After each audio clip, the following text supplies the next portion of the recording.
Hello everyone, this is Aditi Pandey. Welcome to IAS point. So आज हम लोग डिस्कस करने वाले हैं आज के पेपर में छपी एक बहुत ही ज़्यादा इम्पॉर्टेंट न्यूज़ का। अगर आप लोगों ने न्यूज़पेपर पढ़ लिया है तो आपको पता होगा इस न्यूज़ के बारे में। What is the food emergency in Sri Lanka, यानी कि इस टाइम पे जो श्रीलंका है वो काफ़ी ज़्यादा फूड क्राइसिस और इकोनॉमिक क्राइसिस को फेस कर रहा है। तो हम जानेंगे कि आखिर क्यों फेस कर रहा है, उसके मेजर रीजंस क्या क्या हैं। ओके, उससे पहले एक क्वेश्चन है आपके लिए। ऐसी कौन सी कंट्री है जिसे भारत की आंसू की बूंद कहा जाता है? वैसे आप लोगों को इस वीडियो के टाइटल से तो पता चल ही गया होगा, श्रीलंका है। क्यों है ये भी आप लोग जानते हैं, बिकॉज़ इसका जो शेप है वो कुछ इस तरह का है जो कि बिल्कुल टीयर ड्रॉप की तरह लगता है। ओके, इसीलिए श्रीलंका को ही इंडियाज़ टीयर ड्रॉप कहते हैं। ओके, तो चलिए अब जानते हैं। Now day Sri Lanka suffer food crisis and economic as well. इस टाइम पे जो श्रीलंका है वो काफ़ी ज़्यादा फूड क्राइसिस, यानी कि वहाँ पे खाने की बहुत कमी हो गई है, और इकोनॉमिक, उन लोग का जो रुपया है वो भी काफ़ी ज़्यादा गिर गया है। ठीक है, फॉरेक्स रिज़र्व की अगर हम बात करें तो वो $2.5 बिलियन हो चुका है। कितना हो गया है? मात्र $2.5 बिलियन। एज़ यू नो 2019 में ना $7.8 मिलियन था ये फॉरेक्स रिज़र्व इन लोगों का, लेकिन 2021 में काफ़ी ज़्यादा लो हो चुका है, $7.8 मिलियन। अब एज़ यू नो कि वो लोग ना वहाँ पे बहुत ज़्यादा फूड जो भी है उसका एग्रीकल्चर बहुत ज़्यादा नहीं होता है, इसलिए उन लोगों को फूड मटेरियल इंपोर्ट करना पड़ता है और इसके लिए डॉलर की ज़रूरत है। इसीलिए वो काफ़ी ज़्यादा फूड क्राइसिस झेल रहे हैं, क्योंकि वो जितनी रिक्वायरमेंट है उस हिसाब से फूड को नहीं ले पा रहे हैं। इसके कई सारे मेन रीज़न्स हैं। पहला अगर हम बात करें, इट्स अ नेचुरल रीज़न। आप सोचेंगे नेचुरल रीज़न? नेचुरल रीज़न यानी कि प्राकृतिक कारण। अब क्या है प्राकृतिक कारण? कोविड, यानी कि कोविड-19। एज़ यू नो कि कोविड इस टाइम पे श्रीलंका में क्या सिचुएशन है, रोज़ 5000 केसेस आ रहे हैं, रोज़ 5000। क्या हुआ, कम लग रहा है? नहीं नहीं, आप वहाँ की पॉपुलेशन तो देखिए, सिर्फ 2 करोड़ लोग हैं वहाँ पे। अगर इंडिया में 135 करोड़ लोग हैं, और आप लोगों को पता है ना जब सेकेंड वेव आई थी तो 4 लाख के करीब केस आ रहे थे ना, और कितनी ज़्यादा मतलब सिचुएशन जो है वो काफ़ी ज़्यादा प्रेशराइज हो गई थी, बहुत ज़्यादा टेंशन क्रिएट हो गया था और सिचुएशन अच्छी नहीं चल रही थी। ऑक्सीजन की कमी, इन सब चीज़ों की कमी देखने को मिल रही थी। वहाँ पे अगर बात करें 5000 आ रहा है तो वो हम लोग से कहीं ज़्यादा ही है। अगर हम परसेंटेज के हिसाब से देखें, उनकी जो पॉपुलेशन है वो 2 करोड़ है, हमारी पॉपुलेशन 135 करोड़ थी। 2 करोड़ के हिसाब से जो उनका 5000 है ना, अगर उसका परसेंटेज हम इंडिया में लेते हैं तो 13 लाख केसेस प्रतिदिन के हिसाब से। यदि इंडिया में 4 लाख आ रही थी तो इतनी ज़्यादा कमी हो गई थी हर चीज़ की। अगर 13 लाख, मतलब भगवान ना करे ऐसा कभी हो, बट वो सिचुएशन आप सोच सकते हैं कितनी वर्स होती। तो वैसी ही सिचुएशन कुछ श्रीलंका में भी चल रही है, और ऊपर से उन लोगों को मेडिसिन्स, इन सारी चीज़ों को भी इंपोर्ट करना है। जो भी इक्विपमेंट्स हैं मेडिकल के लिए, वो इन सारी चीज़ों को भी इंपोर्ट कर रहे हैं।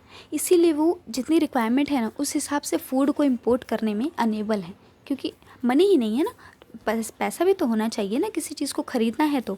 और वो सोच रहे हैं कि वैक्सीन, मेडिकल इक्विपमेंट्स, ऑक्सीजन, ये सारी चीज़ें कहीं ज़्यादा ज़रूरी हैं, तो इसलिए वो लोग इन चीज़ों पे पहले ध्यान दे रहे हैं। और दूसरा रीज़न क्या है, तो ये जानते हैं दूसरा रीज़न। सेकंड रीज़न है गवर्नमेंट की पॉलिसीज़, गवर्नमेंट के जितने भी इनिशिएटिव्स हैं। कैसे, आइए जानते हैं। एज़ यू नो कि जो श्रीलंका है उसने काफ़ी ज़्यादा कर्ज लिया हुआ है। किससे लिया है? चाइना से लिया है। क्यों लिया है? वो पोर्ट वाली जो डील थी उसके लिए। उन्होंने पहले इंडिया से भी इस बारे में बात की थी कि हाँ आप हमें लोन दे दीजिए, लेकिन इंडिया ने कहा था कि आप ये जो प्रोजेक्ट बनाना चाहते हैं ना, इस प्रोजेक्ट में आपको लॉस होगा, क्योंकि जो कंडीशंस हैं जो वो फेवरेबल नहीं हैं। लेकिन चाइना ने उन्हें डेब्ट दे दिया। जैसे कि आप जानते हैं कि जो चाइना है वो लोगों को डेब्ट ट्रैप में फंसाता है, यानी कि कर्ज जाल। अब ये कर्ज जाल क्या होता है? देखिए चाइना क्या करता है ना, उसे पता होता है कि ये जो आप बनाने वाले हैं, मान लीजिए आप कोई चीज़ कह रहे हैं कि आप हमें 100 रुपये दीजिए, हमें कोई चीज़ बनानी है, ठीक है, और हमें पता है कि वो चीज़ ख़राब ही होने वाली है, तो भी हम कहेंगे ठीक है आप 100 नहीं 200 ले लीजिए, बस थोड़ा इंटरेस्ट ज़्यादा लगा देंगे। तो इंटरेस्ट रेट मान लीजिए हमने 20 रुपये कर दी और आपको हमने दे दिया 200 रुपये, ठीक है, और आपका वो जो प्लान था, जो भी प्रोजेक्ट था, वो फेल हो गया, तो आपका तो लॉस हो गया ना, और ऊपर से जो इंटरेस्ट रेट है वो बढ़ता ही जा रहा है, तो आप तो मेरे डेप्ट के ट्रैप में फंस गए ना। अब आपके ऊपर काफ़ी ज़्यादा कर्ज हो गया और वो बढ़ता ही रहेगा। और ऐसे भी जब कर्ज़ा बढ़ने लगता है ना, तो जो बड़ी बड़ी जो रेटिंग देते हैं जो लोग कंट्रीज़ को, वो लोग रेटिंग भी घटा देते हैं, जिसके कारण उनका रुपया गिर जाता है। आप लोग को पता है इस टाइम पे श्रीलंका का रुपया काफ़ी ज़्यादा गिर गया है, 203 रुपये लगभग $1 के बराबर हो गया है। ऐसे में वो अगर थोड़ा बहुत कर्ज चुका भी देते हैं ना, तो भी इसका कोई मतलब नहीं रह जाता है ना, क्योंकि उनका रुपया तो गिरता ही जाता है। तो इसलिए वो काफ़ी ज़्यादा फेस कर रहे हैं। और डेब्ट ट्रैप के चलते फिर चाइना क्या करता है, कहता है कि ठीक है आप हमें अपनी ज़मीन दे दीजिए। तो इन्होंने क्या किया है कि उनका जो पोर्ट था वो 100 साल के लिए ले लिया है। अब बताइए 100 साल बहुत बड़ी बात होती है, 2-3 सालों में ही प्रॉपर्टीज़ की कीमतें इतनी बढ़ घट जाती हैं, इतना कुछ चेंज हो जाता है। अब 100 साल तो काफ़ी ज़्यादा होता है ना। तो ये होता है डेब्ट ट्रैप, जिसमें चाइना लोगों को फंसाता है। तो इसके कारण ये लोग भी काफ़ी ज़्यादा कर्ज में डूब गए हैं। और देखिए इन लोग के मतलब जो श्रीलंका है ना, वहाँ पे टूरिज़्म काफ़ी ज़्यादा मेजर रोल निभाता है, मतलब उसकी काफ़ी महत्वपूर्ण भूमिका है इन लोग की इकोनॉमी में, टूरिज़्म की। लेकिन कोविड की वजह से लॉकडाउन लग गया है, तो जिसके कारण टूरिज़्म तो हो ही नहीं पा रहा है, कोई जा ही नहीं रहा है। 10% लगभग इकोनॉमी में योगदान रहता है टूरिज़्म क्षेत्र का, लेकिन कोविड की वजह से वो पूरी तरीके से फेल हो गया है, ठीक है। और ऊपर से चाइना का लगभग $5 बिलियन का डेप्ट है, और वो भी हाई रेट पे, ठीक है, जो कि बढ़ता ही जा रहा है। तो क्या होता है, जो श्रीलंका है ना, यहाँ भी जितना भी रिवेन्यू जनरेट होता है उसमें से 80% तो इन लोग का चला जाता है डेप्ट को पे करने में, ठीक है। जितना भी रिवेन्यू, मान लीजिए अगर इन्होंने 100 रुपये कमाई की, ठीक है, अब ये क्या करेंगे, 80 रुपीज़ तो इनका चला जाता है उसमें से डेप्ट देने में, यानी कि कर्जा चुकाने में चला जाता है, तो बचा 20 रुपये। अभी 20 रुपये में अपना देश कैसे चलाएंगे, ठीक है। China inclined government of Sri Lanka and they apply closed economy. अब क्या हो रहा है, कई सारे मेन रीजंस भी हैं इसके, ठीक है। पहला तो ये है कि ठीक है चलिए, एक बार आपको नुकसान हो गया, अगर मान लीजिए हमने आपके ऊपर कर्जा बढ़ा दिया, तो आप हमसे थोड़ी दूरी बनाएंगे ना। तो क्या कर रहा है श्रीलंका, वो अभी भी इंक्लाइंड होता जा रहा है, मतलब उसे, क्योंकि उसे कर्ज चाहिए और चाइना कहीं ना कहीं उसे पैसे दे रहा है, तो इसीलिए वो उसके साथ जुड़ा हुआ है। वो नहीं चाहता कि वो छोड़े, वो उनके साथ और प्रोजेक्ट्स बनाना चाहता है, जो कि उसके लिए और लॉस की बात है ना, क्योंकि कर्जा तो और बढ़ता ही जाएगा।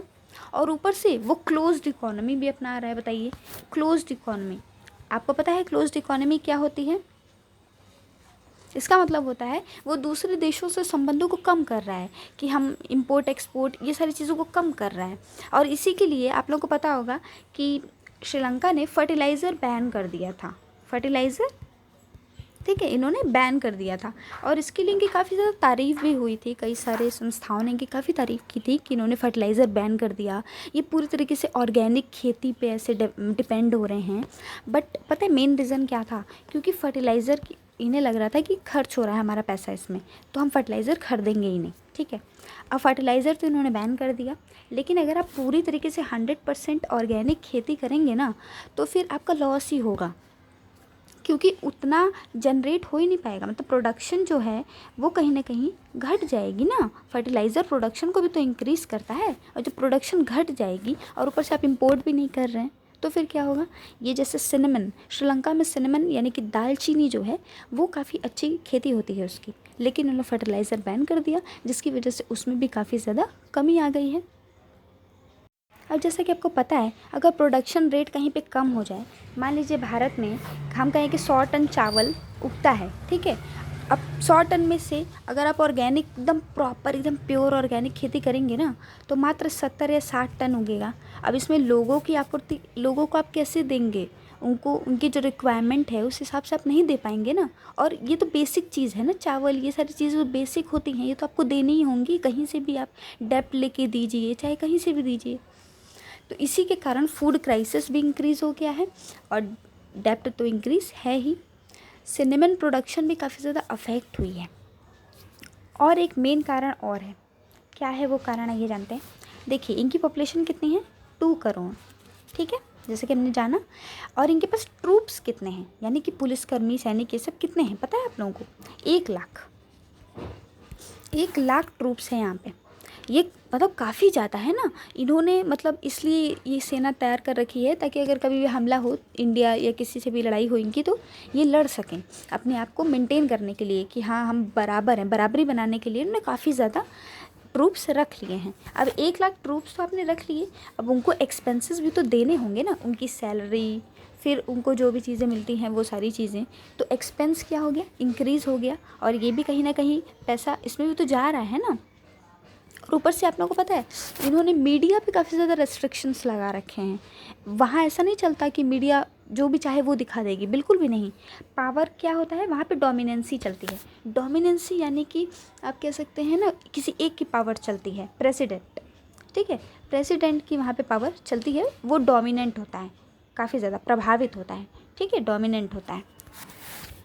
इसी कारण इकॉनमी जो है वो भी गिरती जा रही है। जैसा आप लोगों को मैंने बताया था कि 203 रुपये हो गया है इन लोगों का डॉलर, $1 बराबर 203 रुपये, ठीक है। सोचिए कितना हाई है ना। और इतनी सारी चीज़ें वो फेस कर रहा है, ऊपर से जो इंटरेस्ट है वो बढ़ता ही जा रहा है। तो ये कितना भी अगर थोड़ा बहुत चुका भी दें ना कुछ करके, तो कोई फ़ायदा नहीं रह जाता है ना, क्योंकि इनका रुपया गिरता ही जाता है। तो फिर कितना भी चुका दें, अगर मान लीजिए पहले 50 रुपये $1 था, ठीक है, आपने 200 रुपये जुटाए, आपने तय किया कि हाँ चलो कम से कम $4 तो दे देंगे अगर आपने हमसे $10 लिए, ठीक है। लेकिन अब हमने कह दिया कि नहीं नहीं, आपका रुपया गिर गया है, तो अब 200 रुपये $1 हो गया, तो आपका नुकसान हो गया ना। आप हमें 200 रुपये चुका तो दिए, लेकिन $3 आपके ऊपर अभी भी उधारी है ना। तो यही चीज़ हो रही है, ठीक है। अब क्या क्या किया जा सकता है, मतलब ये लोग क्या क्या कर सकते हैं, क्या क्या स्टेप्स ले सकते हैं इन चीज़ों से खुद को रिलीज़ आउट करने के लिए और इस सिचुएशंस को इम्प्रूव करने के लिए। बहुत सी चीज़ें हैं। पहला, need a long term vision by leaders. इन लोगों को ना लॉन्ग टर्म विजन की काफ़ी ज़्यादा ज़रूरत है। मतलब वहाँ के लीडर्स, बहुत सारे पॉलिटिकल लीडर्स ऐसे नहीं होते हैं जो लॉन्ग टर्म में सोच सकें, जो मतलब ये भी सोचें कि हाँ फ्यूचर में इसका इम्पैक्ट क्या होगा, ठीक है। अगर मान लीजिए हम लोग डिसाइड करते हैं कि हम लोग रोज़ 5 मिनट्स योगा करेंगे, ठीक है, तो इसका इम्पैक्ट हम देखेंगे ना फ्यूचर में, कि अगर हम मान लीजिए छोटे हैं, अगर कोई छोटा बच्चा है उसे योगा करवा रहे हैं और वो हाइट के लिए करवा रहे हैं, तो फ्यूचर में देखा ना हमने कि हाँ 2-3 सालों बाद इसकी हाइट काफ़ी अच्छी हो जाएगी, इंक्रीज़ हो जाएगी, ठीक है। लेकिन यहाँ के जो लोग हैं ना, लीडर्स हैं, वो लॉन्ग टर्म विजन नहीं रखते हैं। उनका बस ये है कि अभी कैसे भी खर्चा चल जाए, प्रेजेंट में कैसे भी चल जाए। जैसे ये होता है कि अभी कैसे भी करके 100 रुपये कमा लो क्योंकि अभी खाना खाना है, और फिर वो बचत, इन सब चीज़ों के बारे में नहीं सोचते हैं। तो need a long term vision. दूसरा है ओपन इकोनॉमी। ये जो क्लोज्ड इकोनॉमी करते जा रहे हैं ना, इन्हें अपनी इकोनॉमी को ओपन करना होगा, क्योंकि जब तक आप इंपोर्ट एक्सपोर्ट ये सारी चीज़ें करेंगे नहीं, आप सिर्फ एकदम ना, ये क्या कर रहे हैं, चाइना पे एकदम डिपेंड हो गए हैं। जैसे एकदम बस चाइना ही सर्वे सर्वा है, वही सब करता धरता है, भगवान है, तो ऐसा हो गया है। तो ऐसा नहीं होना चाहिए ना। अगर आप सिर्फ चाइना पे ही डिपेंड हो जाएंगे तो आपको कोई और देश तो लोन भी नहीं देगा। क्यों देगा आपको लोन? आप एकदम उसी पे डिपेंडेंट हैं पूरी तरीके से, वो जो कह रहा है वही कर रहे हो। आप अगर उस पर थोड़ी सी डिपेंडेंसी को कम करें तो और देश आपकी मदद को आगे आएंगे। IMF ने भी इन्हें जैसे लोन दिया था, लेकिन वो बहुत ही ज़्यादा कम था, ठीक है, मतलब इनके लिए काफ़ी ज़्यादा कम था, और कोई नहीं लोन भी नहीं देगा अगर ये डिपेंडेंसी कम करें तो देखिए 3 आपको रीजंस मिल गए, मतलब 3 चीज़ें मिल गई जिससे इम्प्रूव किया जा सकता है। कौन कौन से पॉइंट हमने बताए थे? पहला पॉइंट क्या था, याद है आप लोगों को? First is long term vision, ठीक है। Second one is open economy, and the third one is need to reduce dependency on China. Dependency यानी जो पूरी तरीके से कहते हैं ना, निर्भर हो गए हैं चाइना पे, तो निर्भरता को कम करना होगा, ठीक है। और आप लोगों को पता है इनकी कंडीशन उतनी भी ख़राब नहीं है, मतलब जैसे ह्यूमन डेवलपमेंट इंडेक्स अगर देखा जाए, पर कैपिटा इनकम देखा जाए, तो इनकी कंडीशन इंडिया से अच्छी है। लेकिन कुछ इनिशिएटिव्स हैं और कुछ नेचुरल रीजंस हैं जिनके कारण ये फेस कर रहे हैं। ऊपर से ये जो डेब्ट ट्रैप में फंसते जा रहे हैं, तो ये सारी चीज़ें करके कम कर देंगे। और आई थिंक इंडिया को उनकी हेल्प करनी चाहिए, क्योंकि पड़ोसी देश है तो मदद के लिए आगे बढ़ना चाहिए हमें। वैसे थैंक यू सो मच, ये हमने आर्टिकल डिस्कस कर लिया। आई होप आपको ये समझ में आया होगा कि क्या चल रहा है श्रीलंका में और क्या क्या रीज़न्स हैं उसके, और किस तरीके से इम्प्रूव किया जा सकता है। आप इसका नोट्स भी बना सकते हैं, it is very helpful for you. अगर आपसे कोई क्वेश्चन पूछता है मेंस में तो आप इसे लिख सकते हैं। अगर आपको वीडियो अच्छी लगी हो तो लाइक कर दीजिएगा। And thank you so much for watching. Stay connected with us. Channel को सब्सक्राइब कर लीजिए ताकि ऐसी ही वीडियोज़ के लिए आपको नोटिफिकेशंस मिलती रहें। Thank you.